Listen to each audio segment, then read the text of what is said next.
तुमरो मंत्र विभीषण माना, लंकेश्वर भय सब जग जाना। तुलसीदास जी कहते हैं, हे हनुमान, तुम्हारा मंत्र यानी तुम्हारी कही हुई बात का विभीषण ने पालन किया तो वो लंका के स्वामी बने। इस बात को सारा संसार जानता है।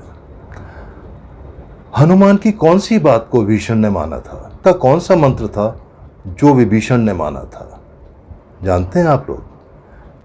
वीडियो में अंत तक बने रहिए, आपको इसके बारे में विस्तार से बताता हूँ। तो साथियों, मैं हनुमान चालीसा की चौपाइयों का आप लोगों को अर्थ सरल हिंदी भाषा में बता रहा हूँ। अपनी पिछली वीडियो में मैंने आपको चौपाई नंबर 10 तक अर्थ करके आपको बताया था। आज हम शुरुआत करते हैं चौपाई नंबर 11 से। लाए सजीवन लखन जियाए, श्री रघुबीर हर्षि उर लाए। लाए सजीवन लखन जियाए, इसमें उस समय का वर्णन है जब राम रावण के युद्ध में लक्ष्मण को शक्ति लगी थी और लक्ष्मण मूर्छित हो गए थे। तब हनुमान लंका से सुषेण वैद्य को बुला करके लाए। सुषेण वैद्य ने तब लक्ष्मण का पूरा निरीक्षण करने के बाद में बताया कि जो शक्ति लक्ष्मण को लगी है, इसका उपचार सिर्फ और सिर्फ संजीवनी बूटी से ही हो सकता है, और यह बूटी हिमालय पर्वत पर मिलती है। कहाँ लंका, कहाँ हिमालय पर्वत। लेकिन हनुमान जी गए और संजीवनी बूटी लेकर के आए, क्योंकि सुषेण वैद्य ने यह भी बताया था कि रात्रि खत्म होने से पहले पहले बूटी लंका में आ जानी चाहिए, तभी लक्ष्मण का उपचार संभव है। तो सिर्फ रात में हनुमान लंका से हिमालय पर्वत तक की दूरी उड़ते हुए गए।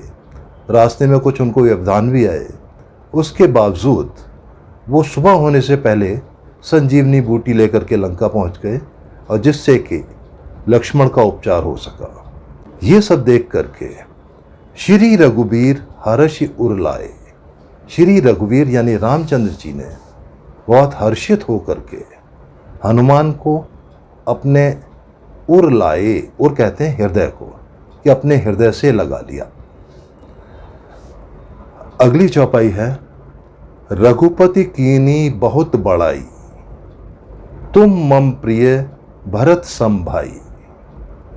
रघुपति कीनी बहुत बड़ाई यानी रघुपति यानी श्री रामचंद्र जी, उन्होंने हनुमान जी की बहुत प्रशंसा की, बहुत बड़ाई की, और उनको कहा कि जिस तरह मेरे छोटा भाई भरत है, तुम भी मेरे लिए भरत के समान ही मेरे छोटे भाई हो, यानी तुम मम प्रिय भरत सम भाई। अगली चौपाई है, सहस बदन तुमरो जस गावे, अस कहि श्रीपति कंठ लगावे। सहस वदन, सहस मतलब हजारों, सहस्त्र कहते हैं हजार, सहस वदन, वदन कहते हैं मुख, चेहरा।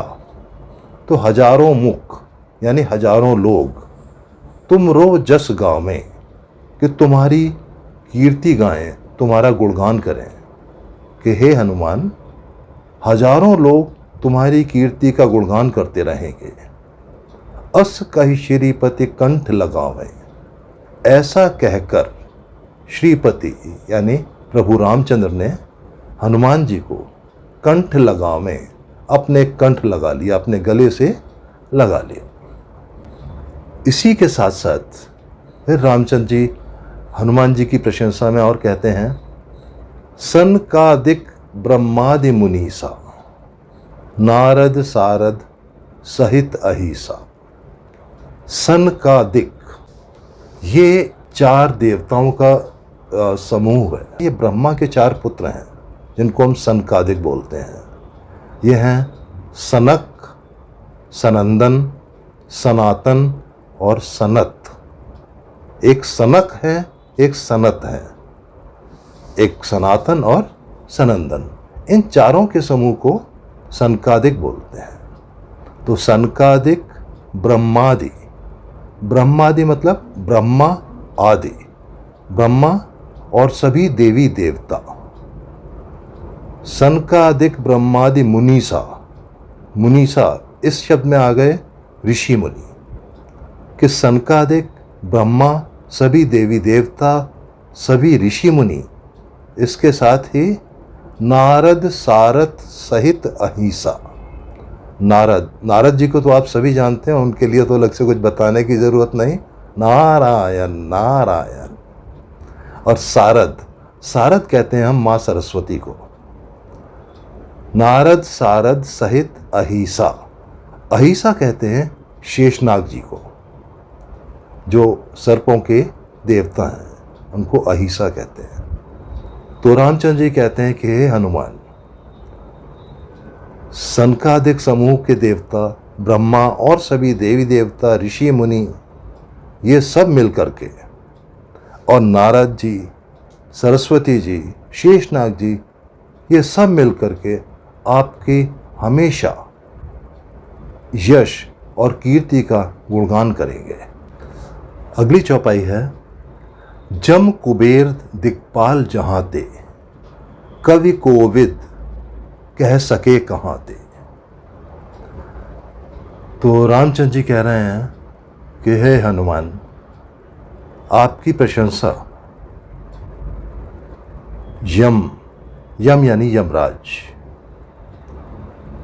कुबेर आप जानते ही हैं, धन के राजा हैं, धन के देवता।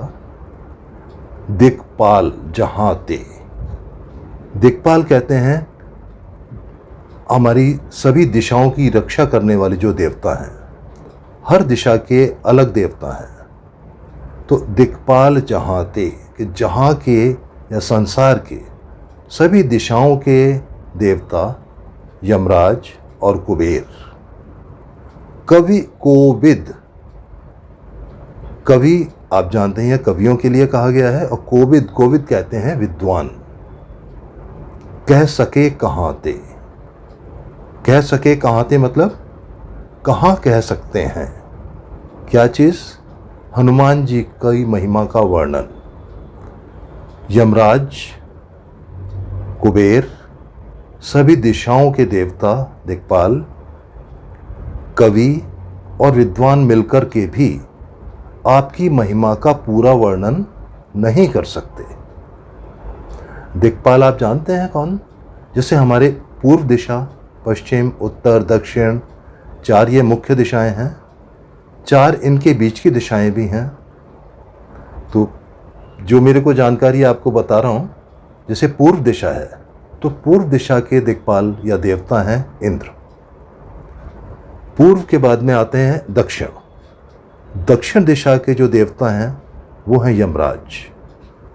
पश्चिम दिशा के दिक्पाल हैं वरुण, और उत्तर दिशा के दिक्पाल हैं कुबेर। इसी तरह अन्य दिशाओं के भी हैं। अच्छा, एक चीज़ और बताना चाहता हूँ आपको, क्योंकि मैंने इससे पिछली वीडियो में जो चौपाई आपको बताई थी वो मैंने गा कर के बताई थी। तो जब मैंने वो वीडियो बनाई तो मेरे एक बहुत अच्छे जानकार हैं, उन्होंने मेरे को बोला कि अनिल जी, गाने वाले तो बहुत लोग हैं और आपसे बहुत अच्छा गाते हैं, आप तो बहुत बेसुरा गाते हो, तो आप गाने का काम छोड़ो, आप चौपाइयों का सिर्फ हिंदी में अनुवाद ही कर दो, वो अच्छा है, क्योंकि आप बेसुरा गाते हो, वो अच्छा नहीं लगता। तो इसलिए इस वीडियो में चौपाई गा नहीं रहा हूँ, सामान्य भाषा में बोल रहा हूँ और उसका आपको अर्थ बता रहा हूँ। तो अब अगली चौपाई है, तुम उपकार सुग्रीव ही कीना, तुम उपकार सुग्रीव ही कीना, राम मिलाए राजपद दीना। तुलसीदास जी कहते हैं हनुमान जी को लिए कि हे हनुमान, आपने सुग्रीव पर एक एहसान किया, उपकार किया। क्या? कि आपने उनको रामचंद्र जी से मिलवा दिया, जिसके फलस्वरूप, जिसके परिणाम स्वरूप वो किष्किंधा राज के राजा बने। इस कहानी को मैं दोहराऊंगा नहीं, क्योंकि आप सभी जानते हैं इस बारे में, तो कि सुग्रीव को अपने भाई बाली की वजह से छुप करके जंगलों में रहना पड़ता था, और जिस समय राम से उनकी मुलाकात हुई तो फिर राम की मदद से वो बाली का अंत हुआ, और तब सुग्रीव को किष्किंधा राज्य का राजा बनाया गया। अगली चौपाई है, तुमरो मंत्र विभीषण माना, तुमरो मंत्र विभीषण माना, लंकेश्वर भय सब जग जाना। तुलसीदास जी कहते हैं, हे हनुमान जी, आपने जो कहा, विभीषण ने आपकी कही बात को माना, आपके कहे हुए मंत्र को माना, जिसके फलस्वरूप विभीषण लंका का राजा बना। इस बात को सभी संसार जानता है। लंकेश्वर भय सब जग जाना। अब हनुमान ने कौन सा मंत्र दिया था? हनुमान की कौन सी बात थी जिसको विभीषण ने माना, जिसके फलस्वरूप उसको लंका का राजा बनाया गया? इस बारे में आपको बताता हूँ। जब हनुमान जी सीता माता को खोजने लंका गए थे, तब हनुमान जी का रावण के सेना से युद्ध हुआ था। तब रावण ने मेघनाद को भेजा था हनुमान को बंदी बना के लाने के लिए। हनुमान और मेघनाद का भी युद्ध हुआ, लेकिन किंतु मेघनाद जब हनुमान को किसी तरह से भी काबू ना कर पा सका, तब मेघनाद ने हनुमान पे ब्रह्मास्त्र चलाया था।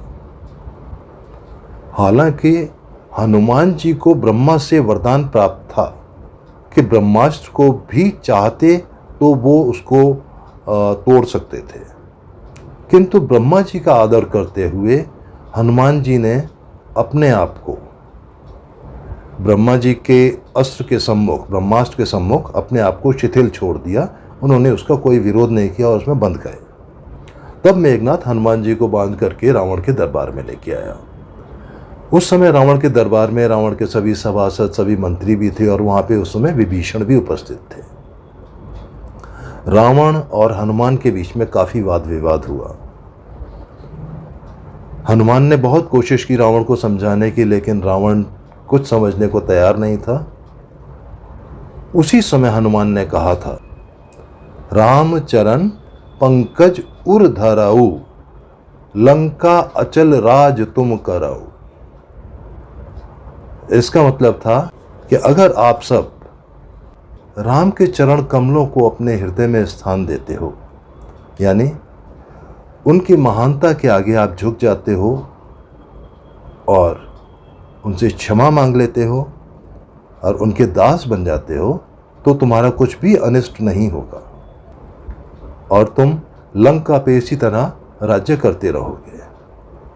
किंतु अपने अभिमान में रावण ने हनुमान जी की एक न सुनी, किंतु विभीषण ने इस बात को अपने हृदय में उतार लिया। तो उसी घटना का विवरण करते हुए तुलसीदास जी ने कहा है कि तुमरो मंत्र विभीषण माना, लंकेश्वर भय सब जग जाना। तो साथियों, आज की वीडियो इतनी ही। अगली वीडियो में इससे आगे की चौपाइयाँ लेकर के उनके अर्थ के साथ आपको मिलता हूँ। तब तक के लिए नमस्कार। वीडियो पसंद आई हो तो अपने दोस्तों, अपने साथियों के साथ इसको शेयर करें, लाइक करें, और जिन लोगों ने मेरा चैनल सब्सक्राइब नहीं किया है उनसे अनुरोध है कि मेरी इसी तरीके की